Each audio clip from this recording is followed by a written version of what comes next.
Hi subscribers, hi viewers. I just visited a plants and flower market, and I'm with my daughter, and normally this place is usually filled up, and it's very difficult to navigate, especially on a Saturday like this. On a weekend it will be fully packed of people, families, buyers, and apparently because of the COVID scare here in Beijing, people are deciding to stay away from public places like this. But anyway, we've just been going past a lot of very long queues for COVID testing. The most interesting part is people are taking this COVID, especially serious here in Beijing, and a lot of people are going for testings, and they're trying to see what can happen, and they're trying really to, everyone is working together to try to prevent the Shanghai situation here in Beijing. Everyone is just managing to make sure that they get COVID tested, and it was just some long queues. At that moment I could not really do much. I could not do any filming because I was on a bike with my daughter. So, and it seems like a few stalls as well are open here. What I'll say is this is one of the most beautiful places to come down, and this is actually my third visit. The first two times I had never been here with my daughter. Or this very good fountains, waterfalls and everything. I have to try to limit going into these places because I'm going with this one, and if she decides to touch something or to drop something, I'll be in a lot of trouble. So we're just going to stay away a little bit. Yeah, talking about the Beijing situation, is everyone is taking the COVID situation serious. A lot of people, they're going for the tests.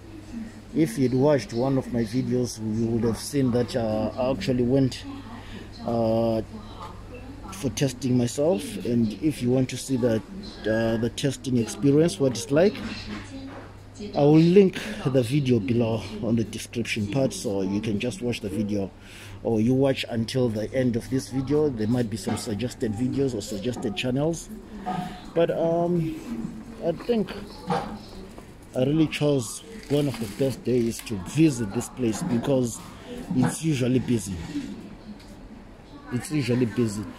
Actually, this shows how people take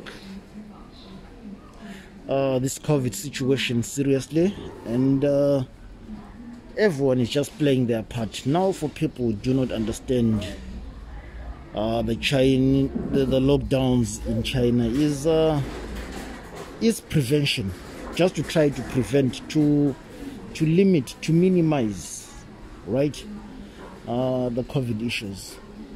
The spread of COVID. This is what they're trying to do. Everyone is just playing their part now. With the minimization is just to try to be on the safe side so that everything can resume normally. But a lot of people, they've been saying such things like this could hurt the Chinese economy, and by hurting the Chinese economy, and it has proven that in some cases, yes, it will slow down the economy, and it affects a lot of people really in certain ways. Now, what, from my experience talking about this COVID situation, is a beautiful water fountain. I'll see what she wants at the end. In my experience, it's not really hurting because China has got a stable economy, for people who don't understand exactly what's happening. And within the first quarter of this year, it has managed to, the economy managed really to grow, and instead of it slowed down, just almost like 5% rise. Yeah, it was almost like a 5% rise. Oh, these are micro gardens. I've had this before, and the micro plants. Oh, do you want this new? Yeah. Yeah, doing, yeah. She likes fish, and her favorite animal is a dinosaur. If you just say dinosaur, and the toys that she wants just mainly dinosaur, but her favorite animal or anything else living is fish. Anyway, talking about how stable the Chinese economy, it proved people wrong because of the lockdowns that they call the strict lockdowns. Here in Beijing, we in some kind of a lockdown. It's not really a strict lockdown. I can say it's the first phase to say it is a lockdown because they're advising people. But when you see it in the media says China has got some serious lockdowns, and Beijing is under. No. It's just the prevention measures. Right now, I'm in the market. If it was a lockdown, I would not have been here. Of course, I do understand that in some parts or in some places of in some parts of Beijing, there's been like a little bit strict. The Shangyong district, something like that. There's been some really more cases, and the lockdown, there's some kind of like some stage of a lockdown. What you consider, people, they consider a lockdown really when you start getting some limits, some restrictions, when you cannot leave your community, or you cannot leave your district, or you cannot leave the city, right?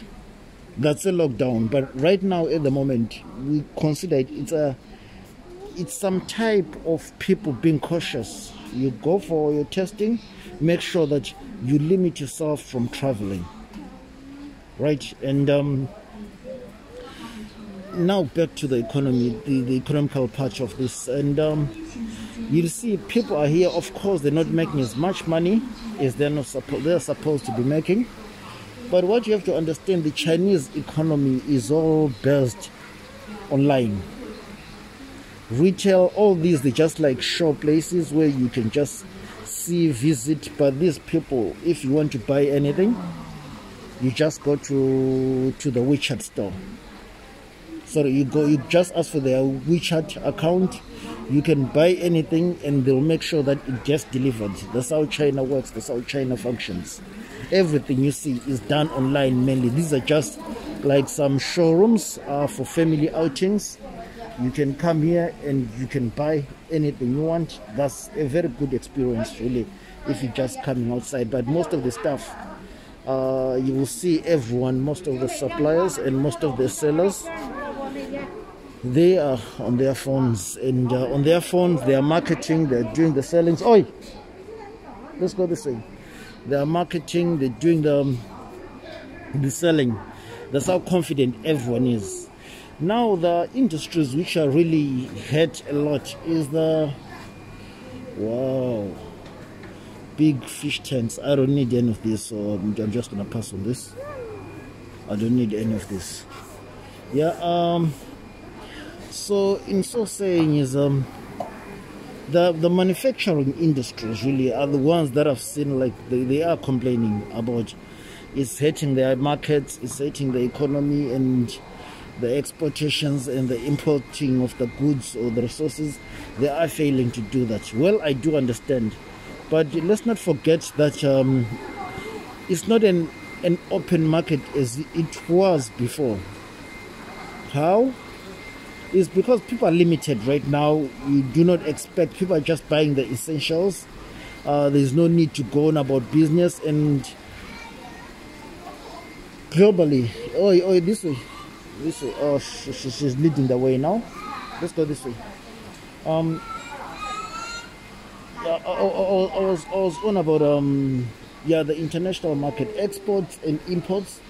Well, it has proved that like less countries are importing from China at the moment because of this COVID thing.